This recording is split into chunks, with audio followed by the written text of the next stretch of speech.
I knew they were angelic majesties. And I saw the coming change connected to the coming forth of the whole message. The leader pulled me aside and he said, we're changing the rules of chess.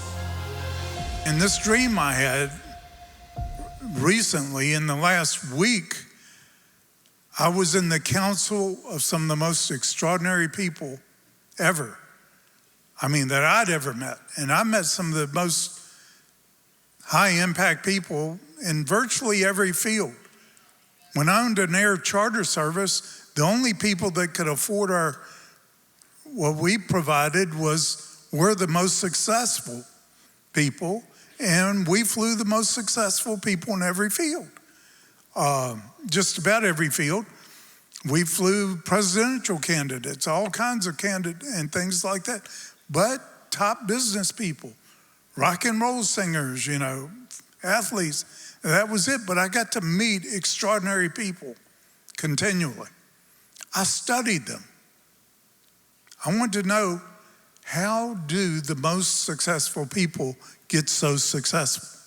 And there are common denominators that you'll find with every one of the truly high impact people. And I've written about that. It's in my books. And if you want to know where in my books, just read all of them and you'll find it. Okay? But anyway, in this dream, I'm in the council of the most extraordinary people, more so than I'd ever met in the natural. And they were of such stature, spiritual stature, that I knew some of them were angelic, not just angels. I knew they were angelic majesties. And there's a difference between the angelic majesties, the higher level angels. Anyway, and I knew they were there to appear as people. I know they're here now. There may be some sitting here now. Paul said that. The writer of Hebrews said that. Don't you know? You entertain angels. We entertain them a whole lot more than we know. But we need to start knowing it. We need to start, having the interchange and all that we need with the angelic host.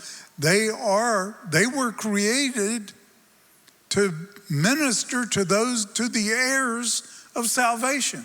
They were created to minister to us and to be God's messengers. And there's going to be a lot more interchange. And just get ready, because they're not Gerber babies. Okay? Floating around little wings. No, these are awesome beings made higher than us now. But anyway, in this council, I knew some of these people, appearing as people, were angelic majesties. And what we were discussing was of such great gravity, I didn't feel like I'd ever been in a council this serious. But it was also full of joy. It was really serious, but we were really happy about it. But what we were discussing was all that was about to change on the earth. Great change is coming. And we need it. Okay. Now, a lot of us think, yeah, the judgment of God's coming. He's going to change everybody. Now, the judgment of God is a good thing. If you really know his judgment, you'll pray for it in your life. He's a righteous judge. He brings truth. He brings freedom. His word sets you free. And we should always desire his judgments. We know that the fields and the trees will clap their hands when he comes to judge the earth. That's a good thing. We got to get that in our minds. His judgment is a good thing. If we're not judged, if we're not disciplined by the Lord, as it says in Hebrews, it's because we're not his. Not having his judgments in our life should be the scariest thing of all. Okay, he disciplines his sons and his people, so we want that. But this change was coming, I knew because of that, but there was something much more. But he even says judgment begins with his house. How can he judge the world if he hasn't judged his own household? And there is radical judgment coming to his house. Now, radical means basic. He's going to really deal with us about the basics, about every truth, so that we're living the truth, not just claiming to believe it, because if you really believe it, you will live it. If you don't live it, you don't really believe it. All right? So anyway, we were talking about the coming change, and I saw the coming change connected to the coming forth of the whole message of this life. There's going to be a truth coming forth with such clarity, it is going to bring instant accountability. Just saying, we need to get ready. Okay, now in this council, I knew there were other people I knew in the room who may not have been at the council, but they were there. One of them whose presence I sensed was Don Potter. One person I saw was Christine Potter. Now she's already gone to be with the Lord, where I saw her and she came up to me.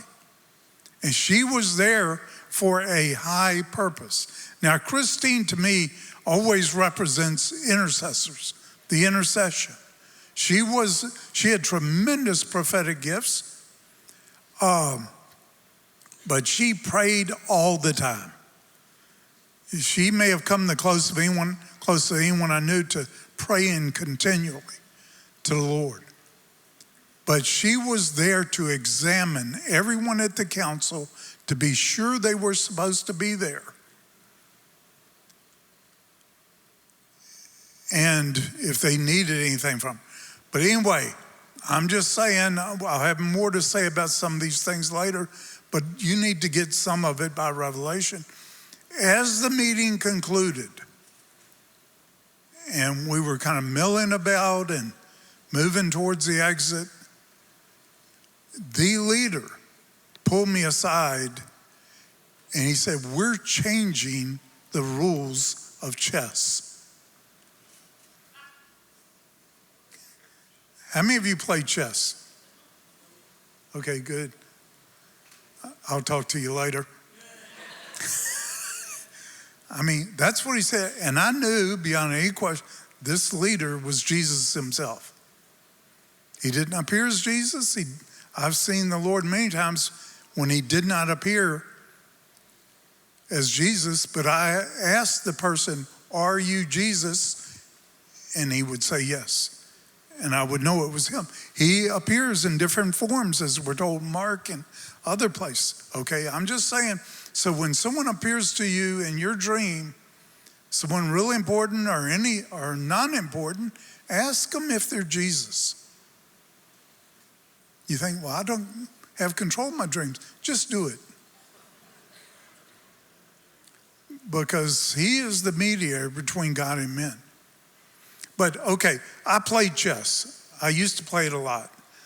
In the Navy, I was the chess champion. People told me I was the champion of the Navy. I don't know how they measure that. I was definitely the chess champion on our ship. And I was on an aircraft carrier, over 5,000 people.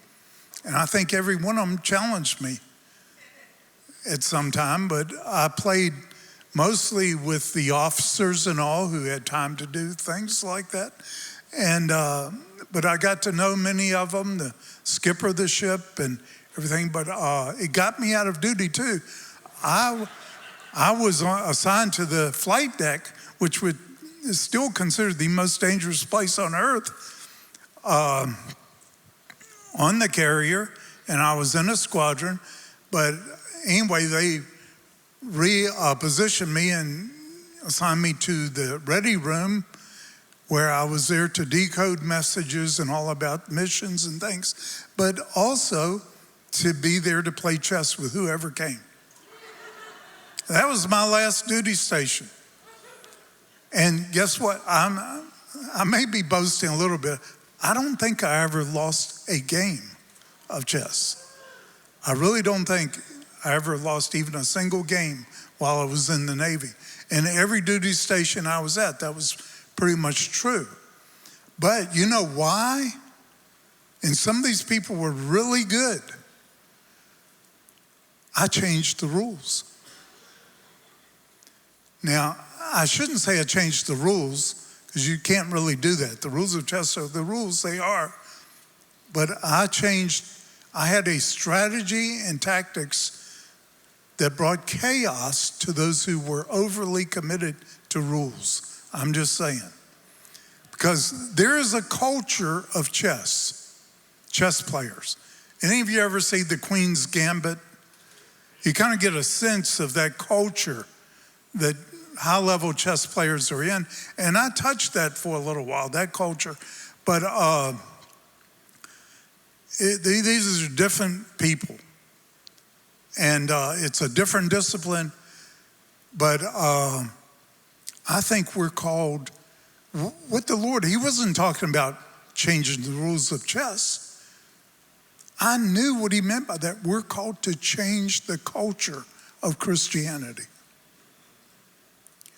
The culture of Christianity as it is manifested in the world today is not acceptable to the Lord. And I believe we're going to be given some radical strategies, very simple ones, like actually living what we claim to believe, that is going to have such an impact, it's going to change the whole culture of Christianity. And that's what I saw this council was about. Now, I did chess differently. And my strategies, my own tactics were so simple. They were simple to understand, but almost no one could do them. And I cannot do them right now, even though I know them and understand them as much as I ever did. I don't have the discipline. One thing they take is patience, which the Lord told me my worst flaw was impatience.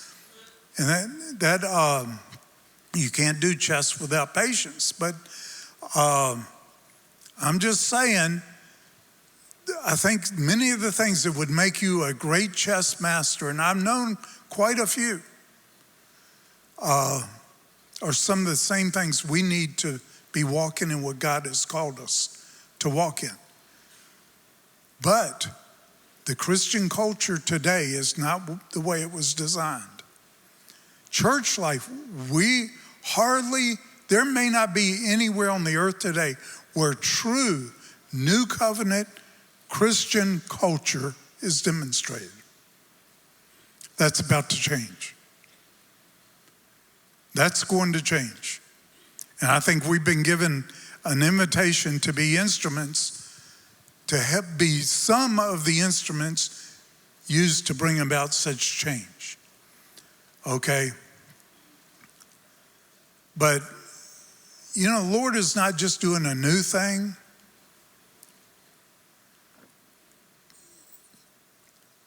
I hear that all the time. It's one thing you hear the most. And we're all expecting something new continually. I think we've been given a lot of new things.